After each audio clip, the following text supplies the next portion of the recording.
Brighton Theatre of the Air presents Venetian Chimera. Sir Julius, I heard Nino talking to his lordship earlier. News reached him that Ambrosio has been gravely ill for some time and might be returning soon. That would explain all those meetings with the French and the Austrians. Oh, he made me sweep the courtyard over and over, with all that toing and froing. Oh, my back! Say, Therese, what will be of Nidra if her brother returns? In Deo confidimus. But I don't suppose anyone yet knows. That very afternoon, in Venice, circa 1780, his lordship summoned his daughter Nidra to the library. Have a seat, dear. Have you heard say your brother will be returning to us soon? He is travelling as we speak. You must pray for his safe passage. His health has suffered much in those unkind lands.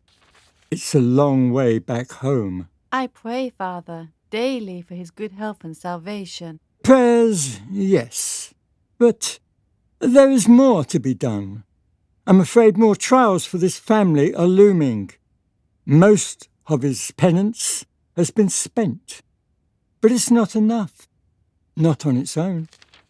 Not now that he's coming back earlier. What was agreed is sacred. Sacred, you understand? What now, Father? I did as you asked. Surely his return will put an end to all this. We can celebrate with a trip to Europe at last. A trip? I wish. An end? I doubt it. More like a beginning. He's paid his dues, granted. But you, the hard part for you, hasn't started yet, dear. I've had to reconsider. A few years earlier for him has consequences for you. I would have liked you to experience more. Travel to Europe at least. I know that's always been your wish. What do you speak of, Father? I am going to Europe. You promised. I've waited so long. Emily and we've been planning for years. I dream about Paris, Rome. I must see the Colosseum, the Trevi Fountain. It gives me strength when I'm at the convent. Well, these types of agreements, you see, they're irreversible. There are papers signed and sanctioned by the families and witnesses. We had to pay 3,000 ducats for his release to the French and the Austrians and give up lands in the Amazon settlement. It's complicated, dear. They can't be rescinded just like that, undone on the wing of a prayer or a young girl's caprice. But Father, you said a few years earlier for me. For what? Now. That's not to say it won't be possible. Travel, I mean. You may be able to, in time, not in the way you envisage, but with the nuns. Perhaps a holy pilgrimage to Rome. With the nuns? How do you mean, Father? Why would I be with the nuns? I want to go to Champ de Mars and the Opera, the Palais de Luxembourg. Emily will be with me, you promised, as a reward for all my time at the convent. Here now. You are to be ordained. Never! I won't vote on that island. I fell ill 2 winters ago, remember? Some strange illness would befall me again. The weather is treacherous there. Don't do this to me, I beg of you. God spared you, did he not, child? He'll watch over you again. You're well integrated at the convent life. The nuns are pleased with your progress. It will be a smooth transition.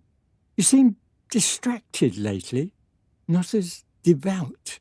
Do you follow? Can't say I do, Father. Why are you doing this? I've been at the convent most days for nearly 10 years.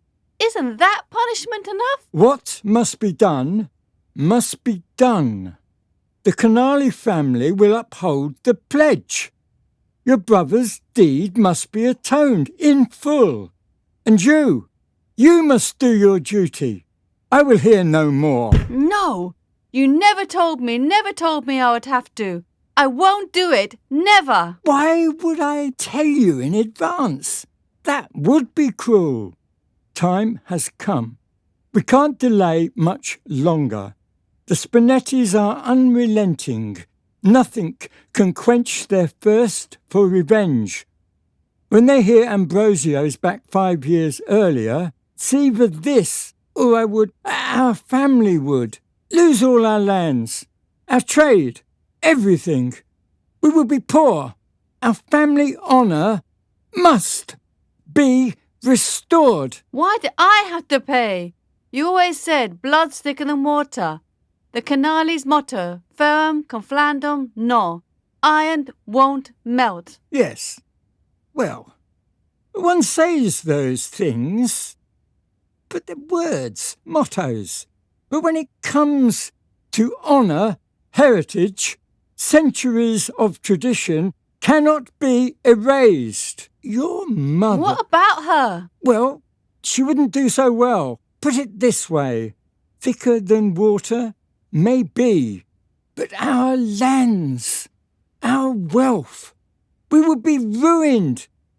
Poverty, not an option, dear. Why me? I'm innocent. Dear girl, this is well beyond innocent or guilty. 10 years. 10 years of hostilities. It must be resolved once and for all. Why can't you understand? There are decrees, signed agreements. Cost us a fortune to secure your brother's release. Would you rather leave him in the Amazon to rot? No! No! No! Do you want to bring about this family's ruin? Is that the price of your happiness? I won't have the Canale's name dragged through muddy waters. You will join the order. You're to be interned within days, and that is final. And you are excused now. No! Oh, Deus nos salvet. Did you hear that, Julius? Let's make ourselves scarce. Come with me. We'll go and sweep the courtyard. Nidra's screams reverberated throughout the palace upon learning of her imminent fate. She stood immobile, staring into the void. Then her whole body was taken by a faint tremor, and she fell to the ground. The many attempts to revive her were in vain. She awoke several hours later in her chamber, still pale.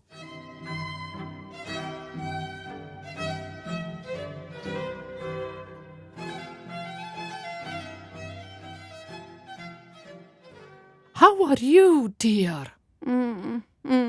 You must rest, dear. Quite a fright you gave us. I shall leave you with Therese. Therese! Ah, yes, milady. Oh, miss. Oh, you are awake. Laudamus Deus. What's the commotion? My head. Mussy Gael. Now, you're too weak to do anything. There is much commotion downstairs indeed. Your brother and his party have arrived. Rather a large group. Their ship is moored. A few hours ago. Much hassle and bustle in the kitchen. We must feed them all. Your father's orders. The chefs are trying to create last-minute dishes. Oh, they are hungry. Not your brother, mind. Oh, his lordship has lost much weight.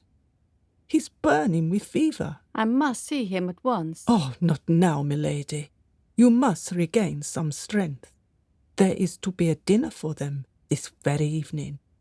When he's rested, then, send him up.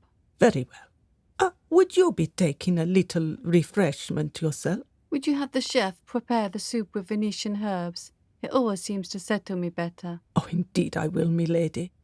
I shall bring it to your chamber myself. On second thought, I don't want Ambrosio to see me like this. Tell him I'll be down later. Very well. Say, brother, you are well? What's with your leg? I see you carry a slight limp. Or that, spider bite in the jungle. I haven't been the same since. Are you in pain? No, but it makes me weaker. My breathing too is affected sometimes. No bother. What are those wondrous things scattering about the hall? Chests full of spices, herbs, textiles, indigenous jewels, and some exotic plants of those lands. What's that one? Are those apples? And those flowers, what a peculiar smell. You mustn't touch them. Those flowers, the natives use them in the tip of their arrows, shoot them as darts. They're very potent. They can kill even. I've been studying herbs myself with the nuns. They wouldn't know this one. You're still going to the convent? Weekdays, always. Father says I'm to be interned for good. The price of your return. That won't come to pass. Not now I'm back. Father must have another way. Not so, he said. There's no other solution, or we will lose everything. Give me time to recover. I will speak with him, and with the Spinettis if necessary. I shall put a halt to this madness. Fear not. There's more at stake, brother, matters of the heart. But I need to go back to my chamber now. Seems I am tired. I will tell you more tomorrow. Nidra slowly climbed the marble stairs, but descended to the main hall soon after, once everyone had retired. Psst! Julius, would you be so kind as to deliver this little parchment to the Spagnetti, son? You shall find him in the conservatory at the back of the garden. It's of the utmost urgency, and you mustn't tell. Oh, I see. The boy who comes by the crystal gate. But, my lady, the hour, it is late. Here now, go. Don't let my father see you. Oh, no danger of that, my lady. His lordship will be snoring as we speak. We can hear him from our quarters, oftentimes.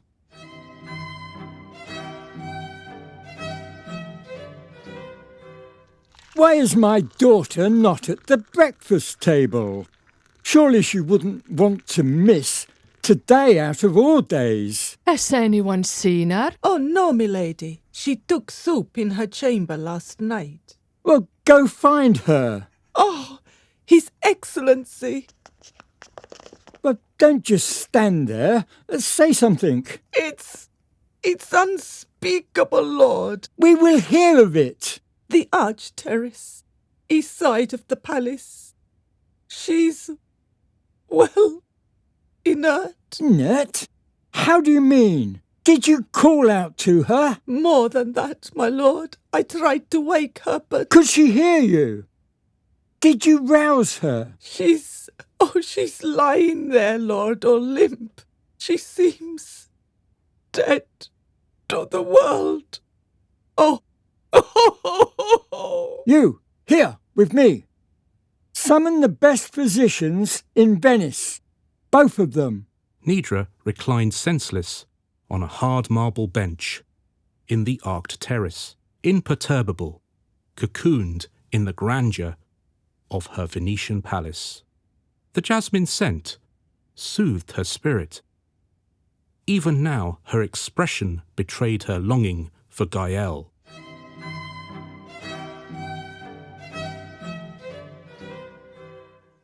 Did you know they had Galilean binoculars fitted to the Arc galleries to spy on her? Original Lemires. They cost a fortune. Permanently mounted on the balconies and pointed at different angles. Lady Celeste even carries miniatures. Had them made in Geneva. No expense spared, I heard say. Poor Nidra. She is trapped in a gilded prison. Oh, I hear you, Julius. This place is as beautiful as oppressive. An exquisitely gracious prison indeed. But can you blame her kinsfolks? The girl's like an eel. They even fitted the crystal gate so that they could be alerted if she tried to escape. It's her nemesis. We always had to be on guard. Look at her now. Guards keep constant watch and check every 15 minutes. Her family are holding a vigil and offer vows in the chapel. All the prayers in the world. She'll need a miracle. Oh, de grazia. I heard say she's even been granted an audience with the bishop, if she ever wakes. Oh, if ever indeed. But how could this happen? Oh, look at her. A voguish Juliet. You heard his lordship yesterday. She suffered deeply, separated from her heart's desire. Is it any wonder? Who might you speak of? Word is, his lordship caught notice of it by now. Rumour has it that she's, you know... How do you mean? Did it because of him. Who? Ironic. The Spinetti's youngest, Gael. His lordship must have known. That damned crystal gate. By her own hand, they say. I see. Ah, he's the one. Oh, never mind. Oh, so many years wasted in that convent by unanimous will of her family. Sounds like a human sacrifice. But why was she sent there in the first instance? An offering, part of the pledge to appease her brother's deed with pious intentions. But what deed is that? Ambrosio murdered Alado, the Spinetti's firstborn. Oh, they're belligerent, the Spinettis. The mother, Lady Celeste, is a saint compared. Lady Tessa demanded Nidra's brother's head at first, eventually settled for his exile to the Amazon, and insisted Nidra be interned at San Ange of the Dust. Oh, I never knew that. Ah, well before your time, and make no mistake. The girl's been paying for her brother's crime ever since.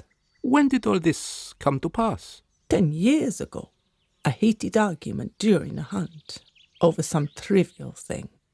Dr. Pegel was there within minutes, but bad luck, he said. It's all hush-hush. The family don't want us to talk about it.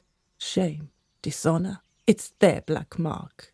Even added it to their seal and their flag. Oh, is that what it is? I always wondered about that little black swirl. Looks like a witch's mark. You could say that. It's the Canelli's acknowledgement of the Spinetti's loss. A sign of respect, or, as they put it, public shame, for all of Venice to see. They turn to ash at the mere thought. Watch yourself. They beat you if they hear you mention it. Oh, is it any wonder the girl did what she did? But why punish the daughter too? What a cross to bear. Family honour. Bah! Oh, Nitra told me Gael often waged war with the treacherous waters around the convent's island, and would wait for hours, in the hope of catching a distant glimpse of her. You knew about them? I caught her once, writing to a friend, how they met while she was gathering herbs in the convent's gardens, how he would wait and wait while she was sent to work in the rear orchards. Their secret meetings by the crystal gate. She's changed since she first laid eyes upon him, and he fed on a promise of forbidden love. Still, isn't what she did unholy? It won't bode well with the nuns when they find out. Oh, they mustn't. Oh, people always like to malinger. She should never have been sent to that convent in the first instance. It's ill-fated. Do you blame her?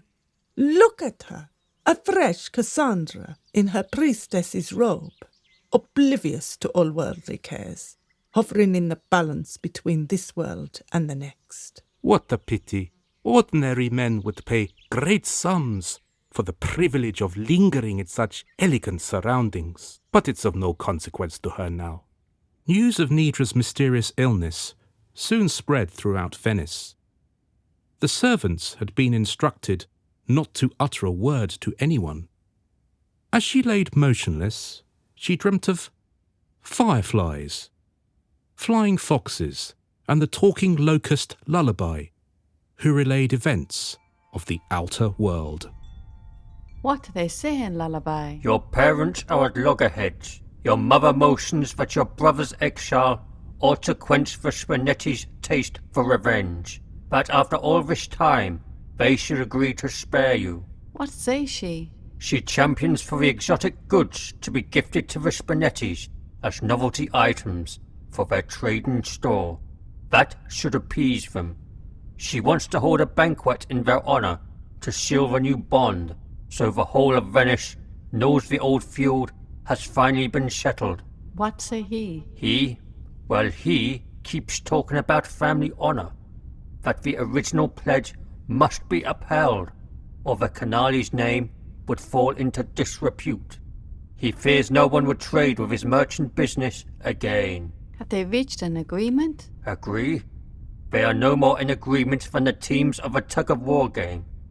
They start arguing at the breakfast table, and by evening they're not on speaking terms. No agreement can be reached, I fear. Stay a while. Tell me more. News of your brother's return has inflamed Gael's kin too. I don't know if my antenna works through their walls, so you can hear in your mind's eye.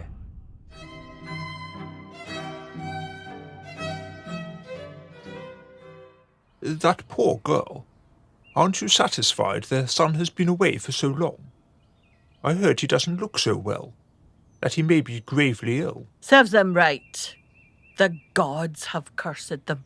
Can't you see? All those years in the jungle, he is not the boy who left. Surely it's enough. Damn him! It's divine justice for Alardo. Let them taste what it's like to lose a firstborn. Julius, deliver this to the Spinettis, and don't tootle in town. I need you back here, presto. We have to procure March in the next few days. Don't just stand there. Have you nothing to do? Oh, what's this? They've got a nerve. Alphonse, come back. Yes, dear, I'm not deaf. Not yet. There. Look. Where? On the floor. I won't dirty my hands with anything of theirs. Oh, dear, what a surprise. We must accept, surely. I won't be part of this. I know exactly what they're doing. I can see right through them. They've gone to great lengths to invite us. We haven't spoken in 10 years. Gael's got his own invite. An attempt to putting on some food? You call that trouble? Have you forgotten how ill I was when Alardo? Have you? But I haven't. Ugh. You mustn't get agitated, dear. Your blood pressure. Should I fetch the vetiver drops? Vetiver drops. I need something or other. Pour me a shot of amaretto, will you? No, make it a Galliano while you're at it. If that's what it takes, dear. Spare me the sarcasm, will you? Don't tell me you are considering going? I am indeed. You'll be on your own. I won't attend. Such an affront. Tell him I'm ill. This town is all about appearances. Your words, dear. It won't look good. The whole of Venice will talk. But I will go. I will indeed, with our son. The girl is ill too. A mysterious illness, they say. But I'll see to it that she rots in that convent. The pledge must stand. No mercy. Gael's blood curdled. The zebra-striped arcs modelled the Canali Palace to resemble a giant piano keyboard and projected it into the starlit Venetian skyline. The scent of jasmine softly pervaded the whole town, zigzagging through and seamlessly dispersing into the canals, then flowing out to sea. Fervent preparations were underway, and on the third day, a sumptuous banquet was held in the lower ground salons. After the main fair, the two rival families settled for tea and dessert in the gardens and started broaching the pledge. Suddenly, Gael sprang to his feet. Enough. I won't hear another word. You, Widow's Fields, Sunrise. He and he alone should pay. It's a him or me, or both. But whatever the outcome, the girl will be set free. Agree you all? No, we won't lose you too. I won't have it. Ambrosio is frail. He's travelled far. On your feet! Are you a man or a coward? You're in a hurry to join your brother, it seems. Pistols or swords? I say we bring both, but we'll draw swords first. Sunrise! Sunrise. I shall retire.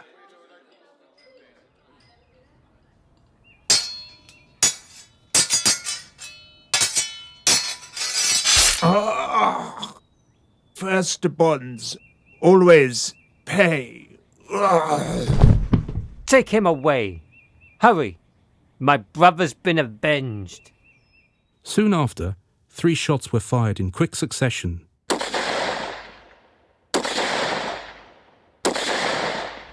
Nine half-muffled strikes told from the Canales family chapel.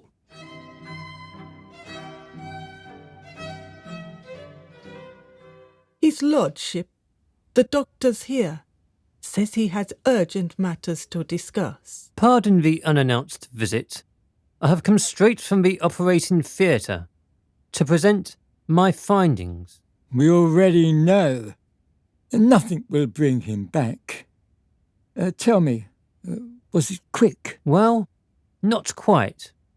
He was brought in with extensive blood loss, but he was still alive. Yes. Well, we heard the salute. 3 successive shots. It's the custom for a revenge duel. For the one who's fallen. Yes, well, I was the attending physician. I know what I saw. The rival party was rather hasty and paid for Ambrosio's transport. He was indeed declared deceased at the scene. His seconds rushed to tell me that he'd fallen and had been taken to the mortuary. Indeed he was, but the fact remains. Your son was poisoned. What do you speak of? There is not a shadow of doubt. The banquet. Not at the banquet, much earlier. The dual wound was not fatal. How can this be so? Twice poisoned, to be exact. 2 different ones in his system. 2 poisons? Are you insulting me? I can assure you I am not. But how?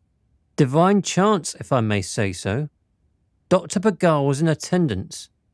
Your son's sheet started bleeding, and that's when we realised. We took him from the mortuary to the operating theatre for a transfusion. Dr. Bagal insisted we examine his blood, and that's when we made the discovery. 2 poisons. What is this nonsense? Allow me. The first poison had been in his system for some time. Venom sting in the jungle. We found a small incision on his leg. His heart would have given out in a few months at best. Venom in his blood? Indeed. It weakens the heart, slowly. But the second one is of much interest to us. Exotic plant. Dr. Bagal is studying it as we speak. We have a catalogue of all native plants. Dr. Bagal was a botanist. Definitely exotic, he said. Know anyone who knows about exotic plants? Murder? With a plant? Exotic? Indeed. Dr. Bagal carried out some reactions and discovered the plant's poison is activated on contact with blood. Its flowers, to be precise. In small quantities, it's more like a sedative. But, mixed with a venom already present, a lethal cocktail. The effects are immediate. Whoever did this wanted him dead. You can be sure of that. I'll see to it. The necessary preparations are underway. Preparations for? His funeral. My lord, there needn't be one. Your son's alive. You're saying that my son is not of the dead? Ironic. The bleed from the dual wound expunged much of the old venom out. We managed to save him. I rushed here as soon as I could. Are you certain? Indeed I am. One of our antidotes worked. His heart is still weak, but it'll hold. We expect an excellent recovery. Are you mocking me? I mean, how can this be? Well, come and see for yourself. I shall. I'll see my son at once. See him you can, but I'm afraid he's still in grave danger. He mustn't exert himself. You won't be able to speak with him. Well, take me to him.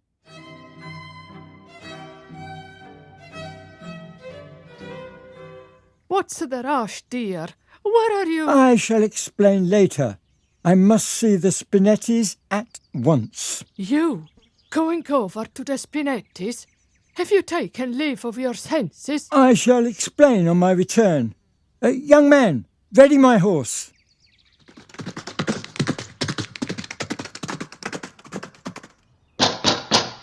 I demand to see your son at once. That won't be possible, I'm afraid. You will indeed let me pass. And pass you may, but my son, we haven't seen him since yesterday. He's missing. Missing? I dispatched a hunting party when he wasn't present at vespers and supper. His mother is furious. Pray, has your daughter recovered? Recovered? It must have been all those prayers my wife organised. No sooner had her brother been declared deceased, but she woke up. Mind you, she had taken leave of her senses.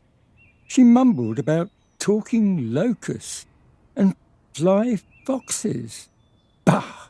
The doctor said it must be the shock.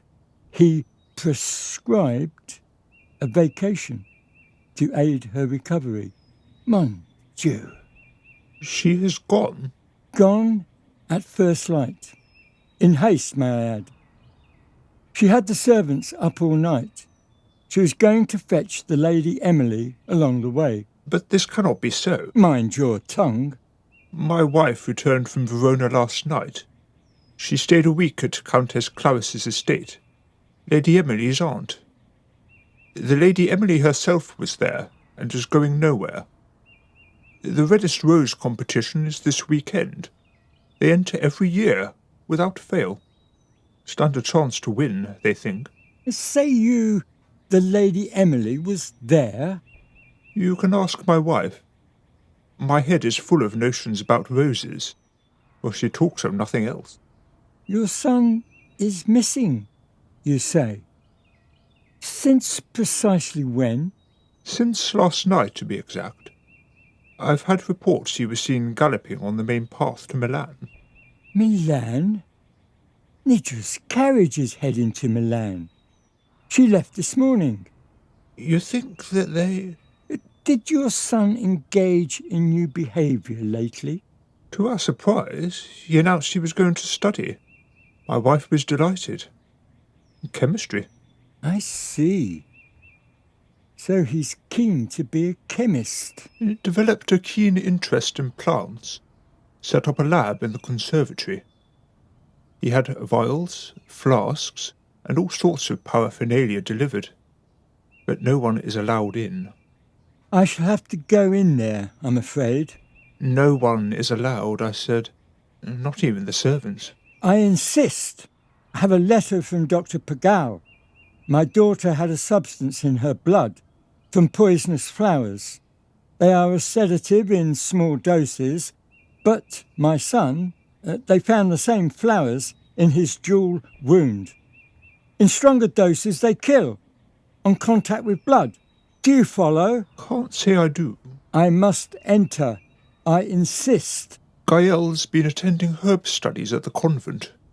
Where your daughter... Well, that's where they first met, I believe. So, what about them? I know they are fond of each other. I'm not against it, but my wife... Never mind her. How long have you known? A few months. My son would never take an interest in herbs. He despises any kind of vegetable. One day I followed him at a distance. I saw them talking through your crystal gate. Yes, well, so have I. The die was cast for her, as we all know. We had to keep an eye on her. Well, many eyes. The crystal gate reflects images. We can see her from anywhere in the palace. She learnt of her fate, and we found her in the deep sleep soon after. Mon Dieu. Pardon the intrusion. I must go. You wanted to see the lab? No bother. I'm headed elsewhere.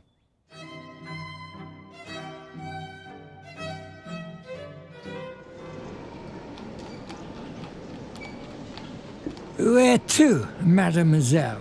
Le Theatre de l'Opéra, s'il vous plaît. Oui, mademoiselle. Lazy! How long are we staying in Paris? Are we ever going back? You think they found it? Poison on the tip of a sword? Never. They'd be blinded by grief. My mother would be mourning for years. And he'd be busy trying to console her. I would never have thought of it. So clever. But the duel was all your idea. The banquet was the perfect setting. Bravo. I knew exactly what those flowers were the second I saw them. Sister Clara worked in those lands for many years. Catholic mission. She was my teacher. This boulevard, so many carriages. Pardon-moi, why is it taking so long? Strange. I could swear the centre. Excusez-moi. Aren't we going away from the centre? Illness, Ariane. It's useless, my friend. You're locked in. Where? Where are you taking us? I'd rather walk. We'd be late for Madame Butterfly. The Palais de Justice de Paris. You'll be walking indeed, mes amis, on the Bridge of Sighs. Written and directed by Eliza J Hyde. Cast: Narrator and Julius, Matt Reynolds. Therese, Helen Bridgewater. Lady Celeste, Eliza J Hyde. His Lordship Leonardo Canali and carriage driver Dave Patchett. Nidra Canali, Linda O'Sullivan. Lullaby, Gail and Dr. Spiros, Guy Dixon. Lady Tessa Spinetti, Irene in the World. Alphonse Spinetti and Ambrosio Canali, Matthew Shelton Jones. Recording, editing and sound design by Adam House Music. Credits, Irene in the World.